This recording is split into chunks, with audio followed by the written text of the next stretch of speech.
Tuesdays were sacred. They had been for the last 5 years, ever since Martha passed. The silence she left behind wasn't just an absence of sound. It was a presence in itself, a heavy, living thing that filled the rooms of the house we'd shared for 42 years. It was in the dust motes dancing in the afternoon sun, in the stubborn, familiar creak of the third step on the staircase, in the empty space on her side of the bed that never seemed to warm up. But on Tuesdays, the silence retreated, beaten back by the one voice that could truly pierce it, my daughter's. At precisely 7:30 p.m., the old landline phone on the kitchen wall would ring. Its jangle was a relic, a sound from another time that refused to be updated. I'd be waiting for it, my book resting face down on my knee, a cup of tea going cold on the side table. Dad. Sarah's voice was a balm. It had her mother's cadence, that same gentle lilt that could make even a grocery list sound like a poem. Hello, sweetheart. Right on time. And so would begin our ritual. She'd tell me about her week, the small triumphs and frustrations of her job as a paralegal, the latest drama with the neighbor's dog, what her son, my grandson Leo, was learning in 3rd grade. I'd listen, interjecting with a "you don't say" or a "well." I'll be savoring the normalcy of it.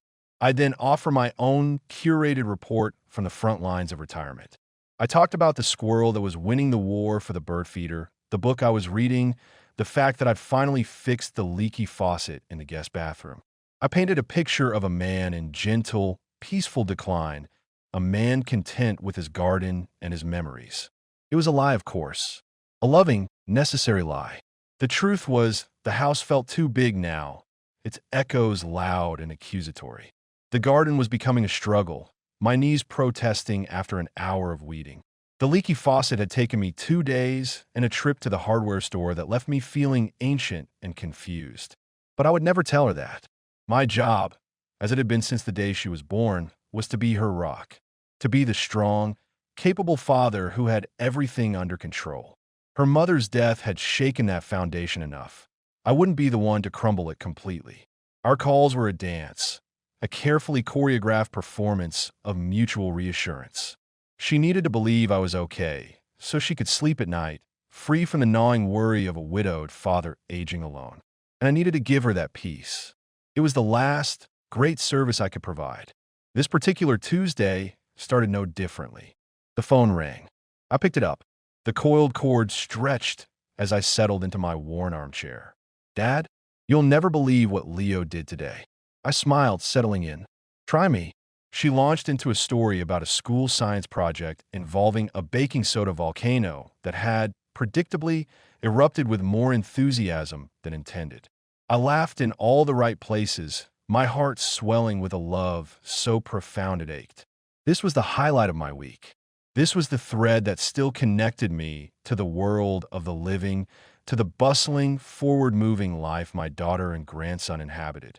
After 20 minutes, our conversation began to wind down. We covered all the usual topics. Okay, Dad, I should probably go and wrestle a certain 8-year-old into the bath, she said, her voice warm with tired affection. I love you. I love you too, sweetheart. Talk next week. There was a soft clunk as I heard her set her phone down. I knew the ritual. She'd put me on speakerphone while she multitasked, and we'd often have a final, scattered exchange before the final click. I was about to call out a final goodbye, to tell her to give Leo a hug from his grandpa, when I heard her voice again. It wasn't directed at me. It was farther away, muffled, spoken to someone else in the room.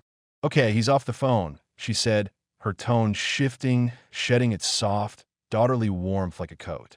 It became pragmatic, edged with a stress I rarely heard in her voice when she spoke to me.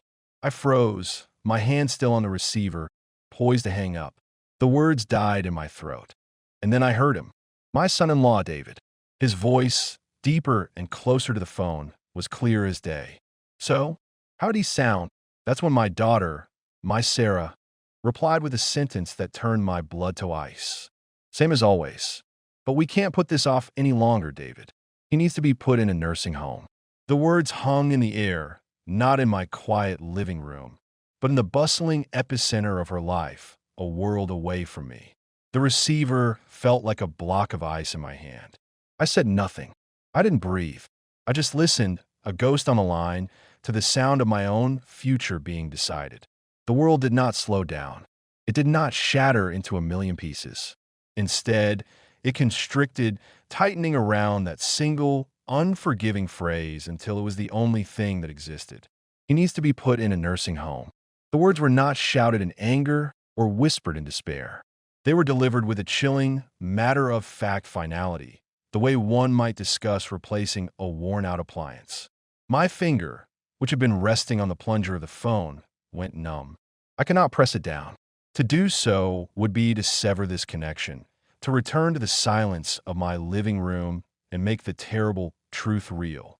As long as I held the line, I was still a part of their conversation, however invisibly. I was a ghost, granted a devastating glimpse into the secret counsel that governed my life. "Sarah, come on."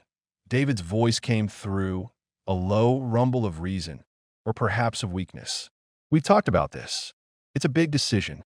It's a necessary one," she fired back, her voice moving, pacing. I could picture her in their modern, open-plan kitchen, running a hand through her hair the way she did when she was stressed. "Did I tell you? Mrs. Gable saw him at the grocery store last week. He was in the frozen food aisle for 15 minutes, David. Just standing there. She said he looked lost." A cold stone settled in my gut. Mrs. Gable, a notorious busybody with a kind heart, but a busybody nonetheless. I remember that day. I wasn't lost. I was trying to remember if Martha preferred the peas or the green beans. The memory had been hovering, just out of reach, a familiar ghost in the fog that seemed to gather more frequently in my mind. I had been standing there, wrestling with a ghost of a memory, and it had been translated into a symptom, a mark against me. "That could be anything," David countered, but his voice lacked conviction. "It's not just that." The frustration in her voice was sharp now. "De loon is overgrown." The house. I went over last Thursday, and it just felt stale. Sad. And he told me he'd been busy in the garden, but I checked, and the weeding hasn't been touched. He's lying to me, David. He's lying because he knows he's slipping. Each word was a nail, meticulously hammered into my coffin. My lies, crafted to protect her, had become the very evidence she used to build her case. My carefully maintained facade of competence was being dismantled, not by my failures, but by my love for her. "And what about this place?" she continued, her tone shifting to one of efficient planning. I heard the rustle of paper. "The Glencrest Manor. It has good reviews. We could move him in by the end of the month. Get the house listed." Listed. The word was a physical blow. This wasn't just about moving me. It was about erasing me. Selling the house where I'd brought Martha home as a bride, where we'd brought Sarah home from the hospital, where we'd built a life, season by season, year by year. They weren't just planning my future. They were planning the liquidation of my past. The end of the month? Sarah, that's so fast. We haven't even talked to him about it. And what would that accomplish? Her voice was flat, resigned. "He'll get emotional. He'll dig at his heels. You know he will. It'll just make it harder on everyone, especially Leo. It's better this way. Cleaner. Cleaner. Like I was a stain to be scrubbed away." The cold in my hand traveled up my arm, spreading through my chest. This was my little girl, the one I'd taught to ride a bike, whose tears I'd dried over skinned knees and broken hearts. I had spent a lifetime shielding her from pain, and now she saw me as the source of it, an inconvenient, messy problem that needed a clean, permanent solution. I heard a small, distant voice. "Leo, Mom? I can't find my pajamas." The domestic normalcy of it was a surreal counterpoint to the conversation. My grandson, unaware that his mother was calmly discussing the institutionalization of his grandfather. "In a minute, honey," Sarah called back, her voice instantly softening before returning to its businesslike tone with David. "Look, it's decided. I'll call Glencrest tomorrow and set up a tour. We'll go see it this weekend." There was a long sigh from David, a sigh of surrender. "Okay, Sarah, if you're sure." "I'm sure." I finally moved. My finger, numb and heavy, found the strength to press down on the plunger. The click was deafening in the silent room. The connection was severed. The ghost was gone from their line, but the haunting had just begun in mine. I carefully, slowly, returned the handset to its cradle on the kitchen wall. I looked around my home. The familiar sights, the worn spot on the rug, the crack in the ceiling plaster we'd never fixed, the photograph of Martha on the mantel. All of it was now seen through a new, terrible lens. It wasn't my home anymore. It was a liability. A stale, sad place that needed to be listed. The Tuesday ritual was over. It had been murdered by a slip of the finger, hers for not hanging up properly, and mine for being too frozen to let go. I don't know how long I stood there, my hand still resting on the cold, beige plastic of the phone. It could have been a minute. It could have been an hour. Time had become a sticky, meaningless substance. The only thing that was real was the echo of those words, playing on a loop in the cavern of my mind. He needs to be put in a nursing home. My hand finally fell away, dropping to my side like a dead weight. I looked at it, this hand. These were the hands that had held my daughter when she took her first breath. They had steadied her bicycle, built her treehouse, fixed her car, and held hers at her mother's funeral. They were weathered, spotted with age, the veins standing out in bas-relief. Now, they were the hands of a man who needed to be put somewhere, like a piece of furniture that no longer fit the decor. I walked from the kitchen into the living room. My movements were slow, mechanical. I was a ghost piloting my own body. I saw everything with a new, hypercritical clarity, the lens through which Sarah must see it all. The room wasn't stale. It was lived in. The slight dip in the center of the sofa was where Martha and I had sat side by side for decades. The faint watermark on the oak coffee table was from a vase of lilies she'd brought home on our 30th anniversary. The dust on the bookshelves was a collection of all the days since she'd last been here to run a cloth over them. To me, it was a museum of a beautiful life. To Sarah, it was evidence of decay. I walked to the window and looked out at the lawn. It was a little long, yes. The edges were fuzzy, but it was green and alive. I saw the patch where Martha's rose bushes had once been, the ones I'd finally dug up last year because the sight of them without her to tend them was too painful. Was it the overgrown neglect Sarah saw? Or did she see a father who could no longer push a mower? A cold, hard knot began to form in my stomach, thawing the initial shock and replacing it with something else, a profound, chilling sense of betrayal. This wasn't a spontaneous thought. This was a plan. She had research places. Glencrest Manor. She had the brochures. She was ready to tour it, to package me up and ship me off by the end of the month. All while smiling into the phone every Tuesday, asking me how my book was. The lie of our Tuesdays was now exposed in all its ugly, patronizing glory. I wasn't her confidant. I was her patient. She wasn't sharing her life with me. She was monitoring mine for signs of failure. I thought of Leo, my bright, beautiful grandson. Did they discuss this in front of him? Did they use words like safer and better to describe the process of removing me from his life? The idea of him visiting me in some sterile, brightly lit common room, the smell of disinfectant masking the scent of dying dreams, was a fresh wave of agony. My eyes fell on the hallway that led to the bedrooms. To my office, a plan began to form in my mind, not as a clear path, but as a single, burning imperative. I could not let this happen. I would not be put anywhere. The frozen hand that had been unable to hang up the phone was now clenching into a fist at my side. But I was smart. I've been a businessman for 40 years. I knew that raw emotion, confrontation, would only prove their point. He'll get emotional. He'll dig in his heels. She had predicted my reaction with devastating accuracy. If I raged, if I pleaded, I would be playing directly in her narrative of a man who was no longer in control. No, I had to be smarter. I had to be colder. I walked into my office, a small room crowded with filing cabinets, a heavy oak desk, and the ghost of 1,000 dealt business deals. This was where I had fought for my family's security. Now I would fight for my own autonomy from within these same walls. I sat down in my worn leather chair, the springs groaning in familiar protest. I opened the bottom drawer of my desk, the one that held the important documents, the deed to the house, the will, the life insurance policies. I pulled out a fresh, yellow legal pad and picked up a pen. At the top, I wrote a single word, inventory. I was no longer just a father, a grandfather, a widower. I was a man assessing his assets and liabilities on the eve of a hostile takeover. The shock was gone. The grief was being compartmentalized, locked away in a vault to be examined later. Right now, there was only the mission. The frozen hand was now moving, writing, plotting. The fight for my home, for my life, had begun in silence, and it would have to be won the same way. The week that followed was an exercise in surreal duality. I moved through my life as two separate men. On the surface, I was the same John, a little slower, a little quieter, perhaps, but fundamentally unchanged. I watered the plants. I brought in the mail. I waved to Mrs. Gable from my porch, forcing a smile that felt like it might crack my face. I was the picture of gentle, unthreatening decline. But beneath the surface, a different man was at work. A strategist. My office became a war room.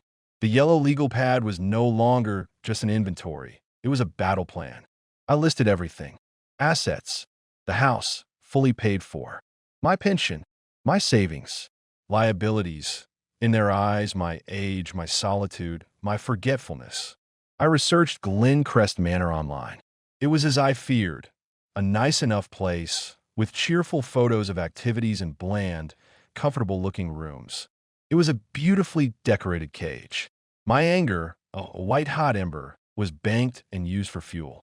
It powered my focus. I knew the confrontation was coming. Sarah would call to set up the tour. I had to be ready. I couldn't refuse outright. That would be the digging in his heels she expected. I had to appear compliant, but on my terms. I had to control the narrative. The call came on Friday morning. The ring of the phone was no longer a welcome sound. It was a starter's pistol. Dot. Her voice was bright, layered with a false casualness I could now detect with the precision of a seismograph. Good morning, sweetheart. How's my girl? We did the dance. We talked about Leo's upcoming soccer game. We talked about the unseasonably warm weather. And then I felt her steeling herself on the other end of the line, the subtle shift in her breathing. So, Dad, I was thinking, I have a bit of free time this weekend. I thought maybe I could come by, and we could take a little drive together. A drive? I asked, my voice infused with benign curiosity. That sounds nice. What did you have in mind? There was a pause. I could almost hear her mental gears grinding, recalibrating her script. She had expected confusion, perhaps resistance. She hadn't expected a direct question. Oh, there's a place I'd like you to see, she said, her voice carefully light. A lovely community called Glencrest Manor. They have some wonderful amenities. Glencrest Manor? I repeated, letting the name hang in the air. I allowed a few seconds of silence, just long enough for her to begin to feel the first prickle of discomfort. Then I spoke, my tone one of thoughtful recollection. Oh yes, I've heard of it. The silence on her end was absolute. You have? She finally managed, her voice thin. Hum, I said, as if discussing the weather. I was looking into some options myself, just for future reference, you understand. Did you know they have a tiered pricing system? The cost for a private room with a garden view is quite substantial. It made me think about my own financial planning. I could feel her shock radiating through the phone line. I had just taken her trump card, her adult, responsible planning, and I had not only matched it, I had preceded it. Your financial planning, she echoed, utterly thrown. Of course, I said, my voice calm, reasonable. A man has to be prepared. I have my assets, my estate. The house, for instance. I've been meaning to review the title. It's important to know what one's options are, don't you think? Before making any permanent decisions. I was speaking her language, the language of pragmatism, of assets and liabilities, but I was using it to build a wall she couldn't scale. I was no longer the confused old man in the frozen food aisle. I was the man who managed his estate. Dad, she said, her voice losing its practiced calm, becoming flustered. We don't need to talk about that. This is about your well-being, your safety. My safety is just fine, Sarah, I said, my voice softening but losing none of its steel. This house is my home. It's where my memories of your mother are. It's where my life is. I'm not ready to box that up and hand it over to strangers. I paused, letting the weight of the word stranger settle. But I appreciate your concern. It's very thoughtful of you. The unmasking was complete. I hadn't screamed. I hadn't cried. I had simply refused to play the role of the helpless old father.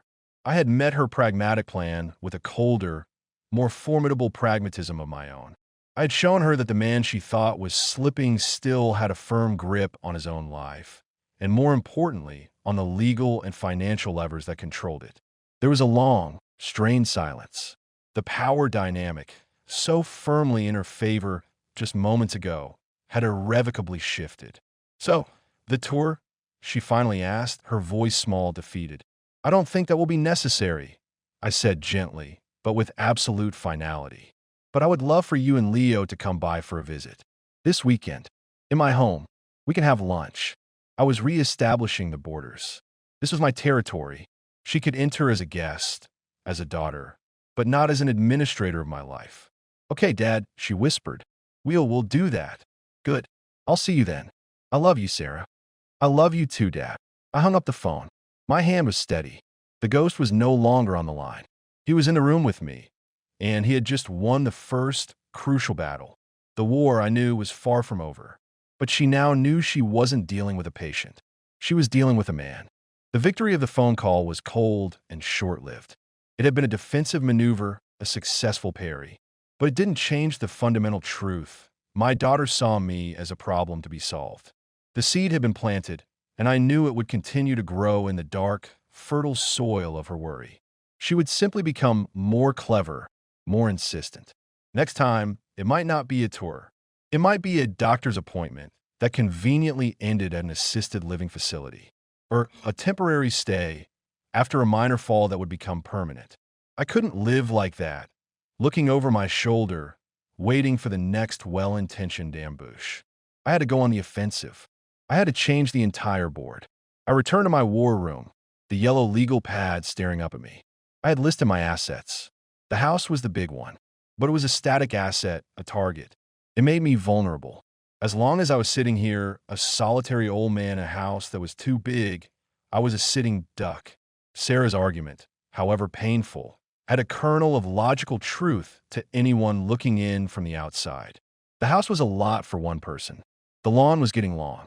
I needed to transform my vulnerability into strength. I needed to make the idea of putting me somewhere not just cruel, but utterly illogical and financially impossible. And then it came to me. It was a radical, terrifying thought, one that would have been unthinkable a month ago. But the man I was a month ago was gone. That man hadn't heard his daughter coldly plan his institutionalization. I opened my laptop, my fingers trembling not with weakness, but with a strange, nervous energy. I began to type. I wasn't researching nursing homes. I was researching something else entirely. Property law, trusts, life estates, Medicaid look-back period. The plan began to form, piece by intricate piece, a legal and financial fortress designed to protect my autonomy. It was ruthless. It was brilliant. And it would break my daughter's heart all over again when she found out. The core of the plan was the house. I couldn't just will it to her anymore. That was the old plan, the plan of a man who trusted the natural order of things. Now, it had to become a shield. I spent days on the phone, speaking in low tones with my lawyer, Frank, an old friend who had handled my will for decades. "John, are you sure about this?" Frank asked, his voice gravelly with concern. "This is aggressive." "I've never been more sure of anything, Frank," I said, my voice steady. "I need you to draw up the papers." The next part required capital. I looked at my savings, my pension. It was enough to live on comfortably, but not enough for what I had in mind. I needed a larger, more immediate injection of cash. I thought about the lake house, a small, rustic property Martha and I had bought 30 years ago. We'd always meant to retire there. We never did. It had been rented out for years, a small, sentimental income. Now, sentiment was a luxury I couldn't afford. I called a realtor and put on the market. "Fast sale," I told her. "I'm motivated." With the framework in place, I began the physical work. I hired a landscaping company on an annual contract, a local father and son team who did good work. I had them give me a quote for weekly maintenance. The lawn would be immaculate from now on. No more evidence. I called a reputable home cleaning service and booked them for a deep clean, followed by bi-weekly maintenance. The house would no longer be stale. It would be professionally sanitized. I was spending money, a lot of it, but I was spending it as an investment in my freedom. Every dollar was a brick in my wall. Finally, the call came from the realtor. An offer on a lake house. It was a good one. I took it. The money hit my account, a satisfying, substantial number that represented not a loss, but a gain, my independence. I called Frank. It's time. A few days later, a thick envelope arrived. I opened it at my desk. Inside were the documents, dense with legalese. I read them over carefully. They were perfect. The plan was now fully revealed, but only to me. It had several key components. The irrevocable trust. The house would be transferred into a trust. I would no longer technically own it. This made it protected from being sold to pay for any future care for a long period of time. The life estate. While the trust would own the house, I retained a life estate, giving me the legal right to live in it until I died. They couldn't sell it from under me. I was untouchable. The annuity. Using a significant portion of the proceeds from the lake house sale, I would purchase a sizable annuity. This would provide me with a guaranteed, steady income for life, but it was a contract with a financial institution. It wasn't a pool of cash they could argue needed managing. It was untouchable monthly income, making me financially self-sufficient on paper. It was a masterstroke. I had made myself practically judgment-proof. By moving my major assets, the house and a large sum of cash, out of my direct ownership and into protected, contractual vehicles, I had stripped Sarah of her primary argument, that I was incapable of managing my affairs and my assets were at risk. My affairs were now managed by the cold, unassailable logic of law and finance. I signed the documents. The pen felt heavy, final. I was disinheriting my daughter, not out of malice, but out of survival. I was rewriting the end of my story to ensure it was my ending, written in my home, on my terms. The plan was complete. The fortress was built.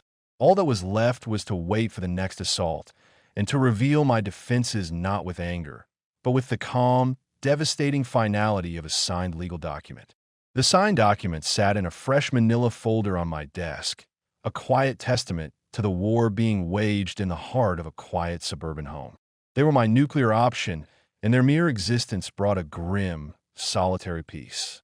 The frantic energy of planning was replaced by a watchful, patient calm. I had done all I could. The trap was set. Now, I had to wait for the enemy to walk into it. My relationship with Sarah entered a new, fragile phase. Our Tuesday calls resumed, but the fabric of our ritual was torn. The easy warmth was gone, replaced by a careful, diplomatic politeness. She was clearly shaken by my rebuttal of the nursing home, my foray into the language of finance and law. I had shown her a glimpse of the steel beneath the aging exterior, and she didn't know how to reconcile it with the father she thought she knew. She and Leo came for lunch that weekend, as I had requested. It was a strained affair. Leo, bless him, was a whirlwind of normalcy, chattering about video games and soccer practice, oblivious to the tectonic plates shifting between his mother and grandfather. Sarah flitted around my kitchen, helping with the plates, her eyes constantly scanning, assessing. I knew what she was looking for, a misplaced item, a layer of dust, a sign that I was slipping. She would not find it. The house was cleaner than it had been in years, thanks to the new cleaning service. The lawn outside the window was perfectly manicured. "You've been busy, Dad," she remarked, her tone light, but her eyes sharp as she noted the pristine condition of the stove. "A man's got to keep up with his chores," I said, handing her a plate. "Can't let things go." The subtext hung between us, thick and unspoken. I'm not letting things go. I am holding on. The visit was a performance, and I was giving the performance of my life. I was the capable, engaged grandfather. I was the tidy, organized homeowner. I was in every visible way fine. But I could feel her worry lingering, a stubborn fog that wouldn't dissipate. She was just waiting for a crack to appear. The crack, from her perspective, came about 3 weeks later. It was a Tuesday, but she called on a Thursday afternoon, her voice tight with a forced casualness. "Dad, I was thinking, You know how you mentioned reviewing your estate? I was talking to a friend. Her father is a financial planner, specializes in senior portfolios. He's wonderful. I thought maybe we could all sit down, just as a family, and have a chat. Make sure everything is optimized. There it was. The new tactic. Not a direct assault on my living situation, but a flanking maneuver through my finances. Optimized. It was a softer, more insidious word than nursing home, but its destination was the same, a gradual, polite transfer of control. She wanted to get me in a room with an expert, where my confusion could be professionally documented and my resistance could be framed as stubbornness. I felt a cold clarity wash over me. This was the moment. The silent decision I had made while signing those papers now had to be given a voice. "Sarah," I said, my voice calm and even. "That won't be necessary." "Dad, please," she said, a hint of the old frustration seeping through. "It's just a conversation. For my peace of mind. I worry about you being taken advantage of." The irony was so profound, it was almost beautiful. She was worried about someone taking advantage of me, while she was actively planning to do just that. "My affairs are in order," I stated. "In fact, they've recently been updated. Quite thoroughly." "What does that mean?" she asked, her guard instantly up. "It means I've taken steps to secure my future. My assets are protected. My home is secure." I paused, choosing my next words with the precision of a surgeon making a final, decisive cut.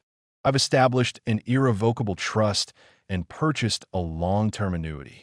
It was the most logical course of action. The silence on the other end of the line was absolute. I could almost hear the gears in her legal brain seizing, try to process the implications of those terms. Irrevocable trust. Annuity. These were not the words of a confused old man. They were the words of a man who had preemptively lawyered up against his own family. "An annuity?" she finally whispered. "Dad, why would you do that without talking to me? Those are complex instruments. You could have been scammed." "I was not scammed," I said, my voice hardening just a fraction. "I was proactive. I sought professional advice. My lawyer, Frank, handled everything." I mentioned Frank's name deliberately. She knew him. She knew he was reputable. She knew this was real. "But the house?" The question was a breathless plea. "The house is part of the trust," I said, the finality in my tone leaving no room for argument. "I have a life estate. I will live here until I die. After that, the trust dictates its disposition." I had just told her, in the calmest way possible, that she no longer had a claim to the family home, that the inheritance she had likely taken for granted had been legally walled off. I had made the silent decision to disinherit her not out of spite, but as the only guaranteed way to protect my present from her future plans for me. The silence stretched, broken only by her shallow, ragged breathing. I had taken her logical solution and I had weaponized logic against her. I had made myself a fortress, and in doing so, I had burned the bridge between us. "Okay," she said finally, her voice a hollow shell. I have to go." She hung up. There was no "I love you." No pleasantry. The line was dead. I slowly placed the receiver back in its cradle. I had won. I had secured my freedom, my home, my autonomy. The victory was absolute. I looked around the silent, spotless house, at the perfectly trimmed lawn, at the legal folder on my desk that guaranteed my independence. And for the first time since I heard those fateful words on the phone, I put my head in my hands and wept. The silence I'd fought so hard to keep was now complete, and it was the most deafening, lonely sound I'd ever heard. The silence after the phone call was different from the one that had followed the unhung phone. That had been a silence of shock, of ice water in the veins. This was a silence of aftermath, of a battlefield after the last shot has been fired, the air thick with the smell of cordite and defeat. I had won my freedom, but the cost lay around me like rubble. I didn't hear from Sarah for a week. No Tuesday call. No text checking in. It was a punishment I knew, and a profound one.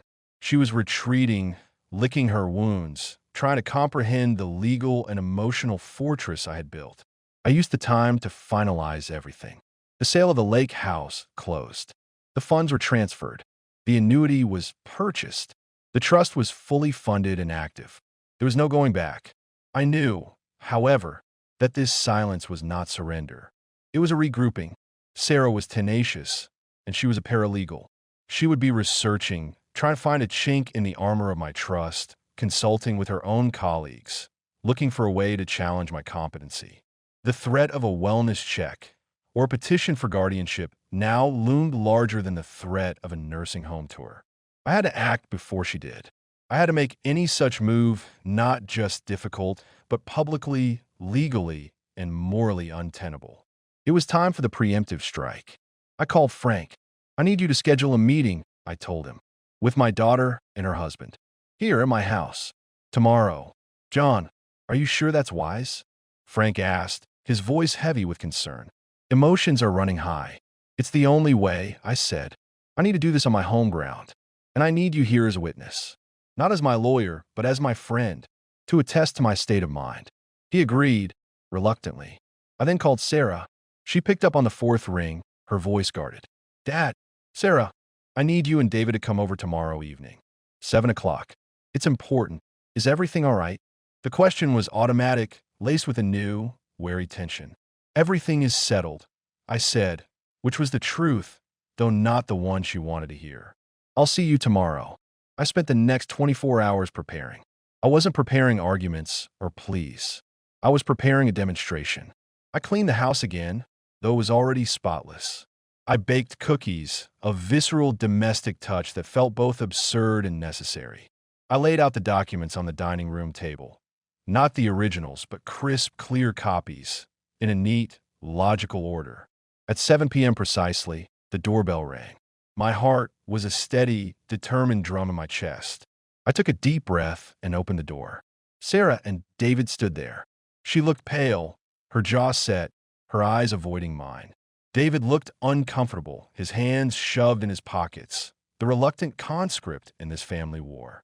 Come in, I said, my voice neutral. They filed into the living room. The plate of cookies sat untouched on the coffee table. Frank stood by the fireplace, giving them a somber nod. Frank, Sarah said, her voice tight with recognition and betrayal. She saw his presence as an escalation, a bringing in of heavy artillery. Sarah, David, Frank replied. John asked me to be here. Please sit, I said, gesturing to the sofa. I remained standing, positioning myself by the dining table, the documents a silent power at my back. The silence was oppressive. Sarah finally broke it. What is this about, Dad? It's about the future, I began, my voice calm and clear, projecting through the room. My future. I know you're worried about me. Sarah, I heard you. That Tuesday you forgot to hang up. The blood drained from her face. Her eyes widened in pure, unadulterated horror. David stiffened, his head snapping towards her. She had clearly never told him that part of the story. You heard? She whispered, her hand flying her mouth. I heard every word, I said, not with accusation, but with a devastating, factual finality. I heard you tell David that I needed to be put in a nursing home. I heard you plan the tour of Glencrest Manor. I heard you talk about listing my house. The revelation hung in the air, sucking all the oxygen from the room. This was the core of my preemptive strike. I wasn't just revealing my legal preparations. I was revealing the reason for them. I was showing them that my actions were not the ramblings of a confused old man, but the calculated, strategic response of a man who had been profoundly betrayed. I didn't mean, Sarah stammered, tears welling in her eyes, but this time they were tears of shame. I know you meant well, I interrupted, my voice softening but losing none of its power. You thought you were doing what was best, but you never asked me what I wanted. You never talked to me. You planned my life as if I were already a ghost in this house. I turned and picked up the stack of documents. So I took control. I sold the lake house. I used the proceeds, along with a significant portion of my savings, to purchase this. I handed David the summary of the annuity. It provides a guaranteed, more than adequate income for the rest of my life. It cannot be touched. It requires no management. I then picked up the trust documents. And this is the irrevocable trust. The house belongs to it now. I have a life estate, which means I live here in my home until I die. It is protected. It cannot be sold to pay for a nursing home for a very long time. My future care, if needed, is financially secure and on my terms. I looked at Sarah, who was now openly crying, her face in her hands. I have done this, I said, my voice dropping to a near whisper, not to punish you, but to protect myself. From your worry, from your solutions. This is my life. This is my home, and I will be the one to decide how it ends. I had launched my strike. I had laid bare their secret and my defense in one fell swoop. The battle was over. There was nothing left for them to fight for. The field was mine. The fallout from my preemptive strike was not an explosion, but a great, quiet settling.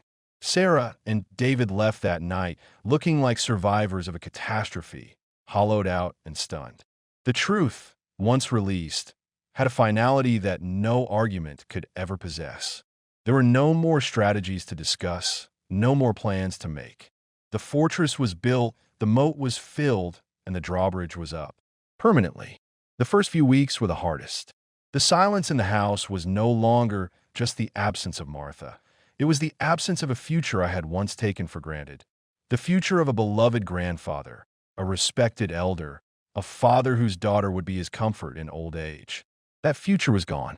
In its place was a profound and fiercely defended independence.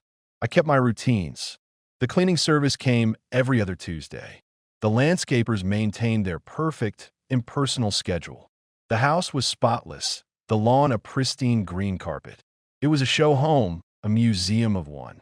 I continued my Tuesday ritual, but now the call came from me. I would dial Sarah's number at 7:30 p.m. The conversations were short, polite, and laden with the ghost of what had been said in this very room.